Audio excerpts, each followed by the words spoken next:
Hi, I am Minaketan, Associate Professor, Shiksha Anusandhan deemed to be University.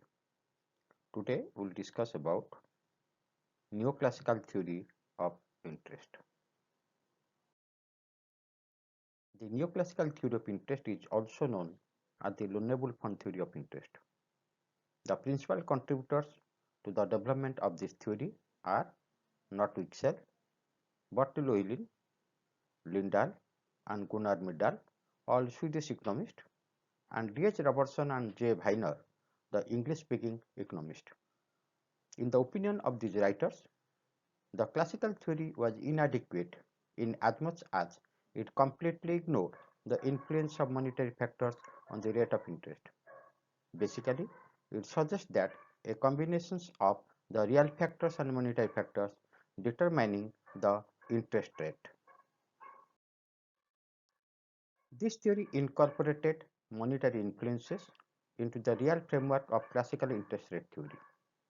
This theory uses a classical market analysis to describe the supply, demand, and interest rate for loans in the market for loanable funds. Loanable funds is the sum total of all the money people and entities in an economy have decided to save and lend to borrowers as an investment rather than use for personal consumption. The market for loanable funds consisting of arrangements and procedures to carry out transactions between people who want to borrow money and people who want to lend money. What are the assumptions of the neoclassical theory of interest? It is based on constant level of income corresponding to a constant level of employment. Resources in the economy are fully employed. The market for loanable fund is fully integrated and characterized by perfect mobility of funds throughout the market. There is perfect competition in the market so that lenders and borrowers are price takers and only one pure rate of interest prevails in the market.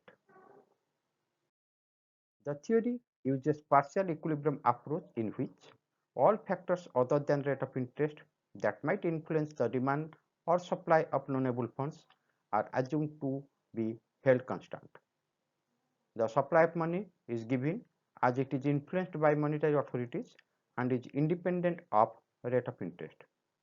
The theory is stated in flow terms, considering flow of demand and supply of loanable funds per unit of time. According to this theory, the rate of interest is determined by the demand for and supply of loanable funds. The demand for loanable funds comes from many sides. The classical theory emphasized only the investment demand, but loanable fund theorists consider other sources as well, that are the savings and hoardings. So, the major sources of demand for loanable fund is investment, the savings and hoarding. Coming to investment demand as a source of demand for loanable funds, most important factor responsible for the demand for loanable funds is the demand for investment. Investment is expenditure of funds on the building of new capital goods and inventories. Rate of interest is obviously the cost of borrowing of funds for investment. Entrepreneurs go on investing in a capital asset up to the point at which the cost of borrowing, that is rate of interest, equals its marginal revenue productivity.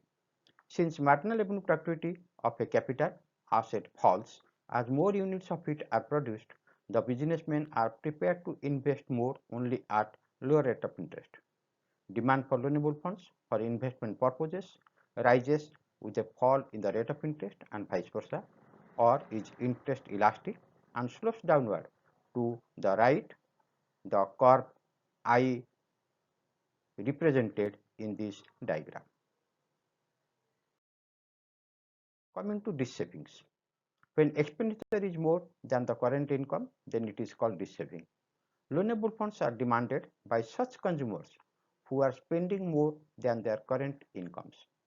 People subjectively value goods to be obtained in the immediate or near future more highly than goods obtained in the distant future, basing on the saying, a bird in hand is worth to invoice.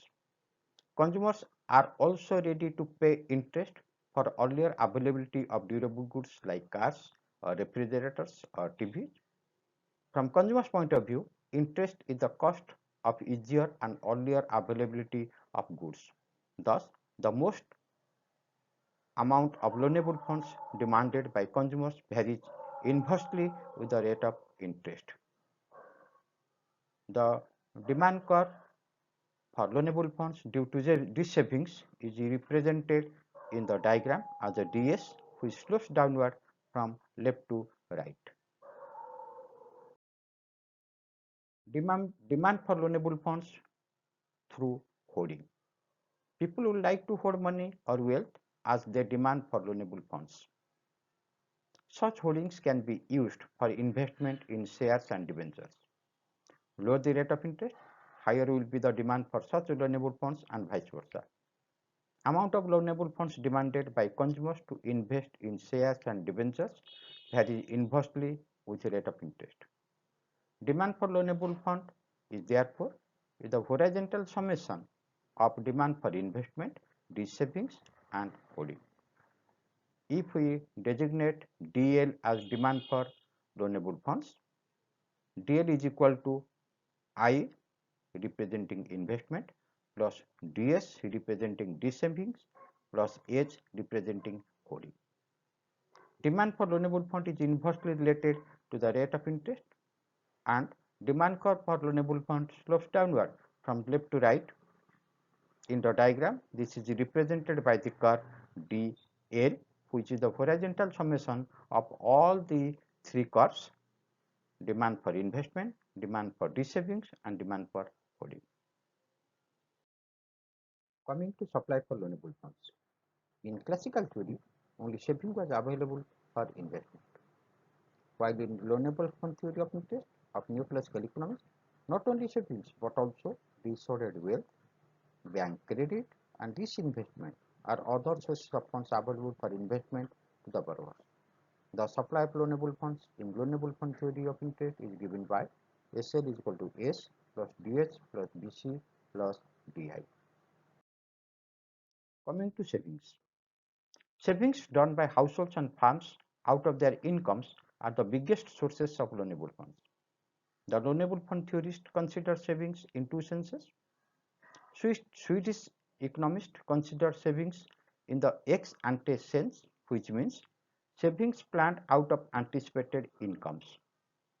But D.H. Robertson took savings as the difference between the income of the previous period and consumption of the current period, represented mathematically S is equal to YT minus 1 minus CT.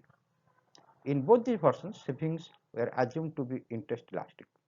It was considered that savings by households spent on their income, but the neoclassical contended that given the level of income, savings vary with the rate of interest. Business concerns always retain a part of their earnings for flowing back into their business. A high market rate of interest means a high cost of borrowing, and this encourages business savings as a substitute for borrowing from the market. By saving, thus, the firms may not enter the loanable funds market, but this influences the rate of interest by reducing the demand for loanable funds. In this figure, the current curve S slopes upward from left to right, showing that savings increase with rise in the rate of interest and vice versa. Coming to dishoarding. Hoardings may be defined as the people's desire to hoard wealth in the form of money. When a rate of interest is high, people will be encouraged to dishoard their savings and lend hoarded money, resulting in an increase in supply of loanable funds. Thus, an increase in interest rate brings out more hoarded funds, and a decrease in interest rate brings out less hoarded funds. But the dishoarding curve is a flat in comparison to savings curve because it is interest elastic. Bank credit. The supply of loanable funds is also influenced by expansion or contraction of bank credit. Higher the rate of interest, more will be the availability of bank credit, and supply of loanable funds will increase. Lower the interest rate, less will be the availability of bank credit, and supply of loanable funds will decrease. Supply of loanable fund is directly related to the rate of interest, and in this diagram is represented through the curve BC. Disinvestment. Disinvestment means the withdrawal of the amount invested by the entrepreneurs and investors. When the disinvestment takes place, the supply of loanable funds will increase. When the rate of interest is high and or the rate of return on investment is low, then it is not profitable for the investors and entrepreneurs to invest in the loanable fund market. As a result, the invested capital is withdrawn and supply of loanable funds increases. The supply curve of loanable funds due to disinvestment is upward sloping, and in the diagram is represented by the curve labeled DI. The aggregate supply of loanable funds represented by SL is the horizontal summation of savings, desoldings, bank credit, and disinvestment. Mathematically, we can write SL is equal to S plus DH plus BC plus DI. The supply curve for loanable fund is upward sloping, indicating more loanable funds will be available at higher rate of interest and vice versa. Determination of the rate of interest. The equilibrium rate of interest is determined by the interaction of the factors working on the demand and supply side of loanable funds. The rate of interest is determined where the demand curve DL intersects the supply curve SL. In this diagram, it is at O R naught level of rate of interest. At any other rate, say OR1 or OR2, there would be disequilibrium in the loanable funds market, and so it will have a tendency to come to the level OR0. Movement to equilibrium is consistent with principle of supply and demand.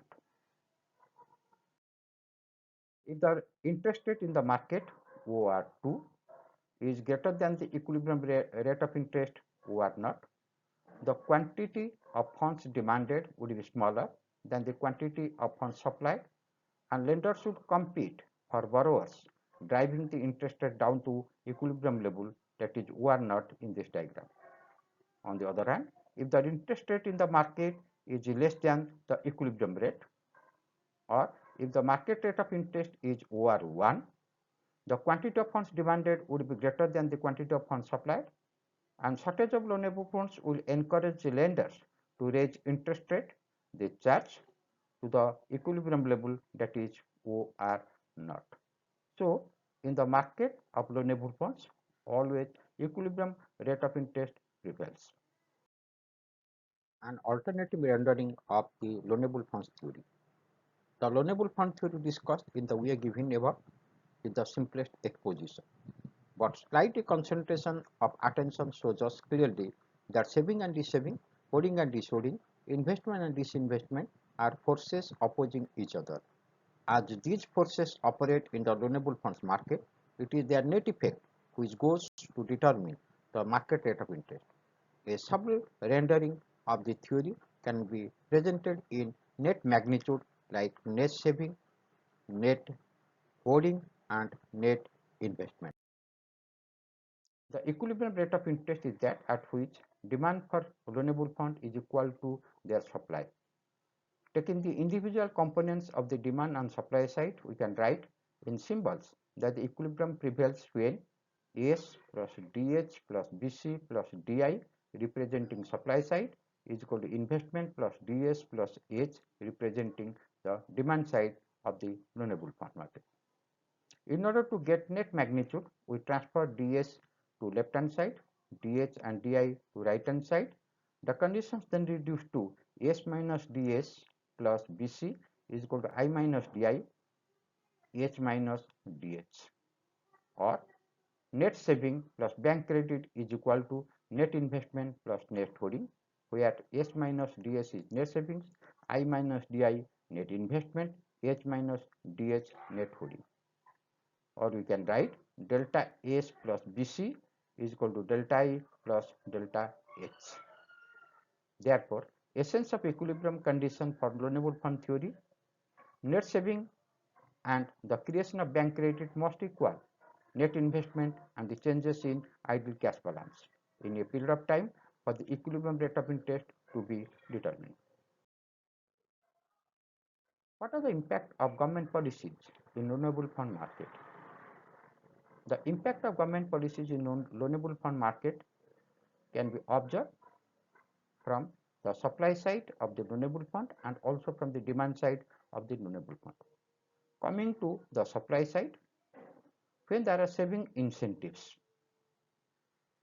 tax on interest income substantially reduces the future payoff from current savings and as a result reduces the incentives for people to save. Saving incentives increase the supply of loanable funds. A change in the tax laws to encourage to save more would shift the supply of loanable funds to the right from the position of SL to SL1 in this diagram. As a result, the equilibrium interest rate would fall and the lower interest rate would stimulate investment. Hence, the equilibrium interest rate falls from OR0 to OR1 and the equilibrium quantity of loanable funds saved and invested rises from OL0 to OL1. Coming to investment incentives. Investment incentives increase the demand for loanable funds. The passage of an investment tax credit encouraged firms to invest more. Demand for loanable funds would increase. As a result, equilibrium interest rate would rise and higher interest rate would stimulate savings. Here, when demand curve shifts from DL to DL1, the equilibrium interest rate rises from OR0 to OR1 and equilibrium quantity of loanable funds saved and invested rises from OL0 to OL1. What are the criticisms leveled against the neoclassical theory of interest? The loanable fund theory was the target of criticism of Lord J. M. Keynes and his followers. It was pointed out that the loanable fund theory is just an extension or a variant of the classical theory, and as such, it was open to the same criticism as classical theory was. The difference between the loanable funds theory and the classical theory lay only in the meaning attached to savings. The first criticism labeled is the dubious nature of concept of hoarding. According to Keynes, as long as the amount of money remains same, hoarding simply cannot increase or diminish. Money supply has to be in somebody's cash balances at any time, and therefore hoarding of money by one person must be offset by the dishoarding of another.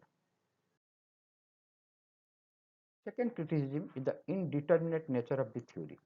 According to Hansen, the schedule of loanable funds is compounded of savings plus net addition to loanable funds from new money and dishoarding idle balances. But since the savings portion of the schedule varies with the level of disposable income, it follows that the total supply schedule of loanable funds also varies with income, making the rate of interest indeterminate. The third criticism level is combining monetary factors and real factors is not correct. The loanable funds theory is criticized for its attempt to combine the monetary factors and real factors influencing the rate of interest.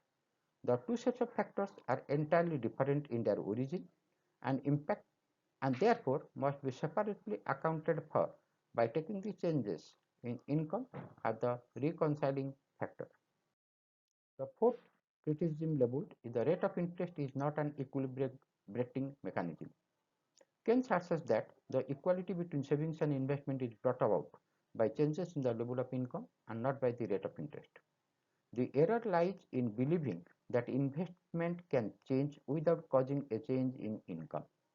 A fall in the marginal efficiency of capital causes the investment to fall, leading to a decline in income, out of which less will be saved. Thus, it is difficult to believe that the investment schedule can shift without causing a shift in the savings schedule. The fifth criticism labeled against the full employment of resources assumption of the neoclassical theory of interest. Keynes objects to the basic assumption that resources are fully employed. It is this postulate that, according to Keynes, lacks reality in the contemporary world.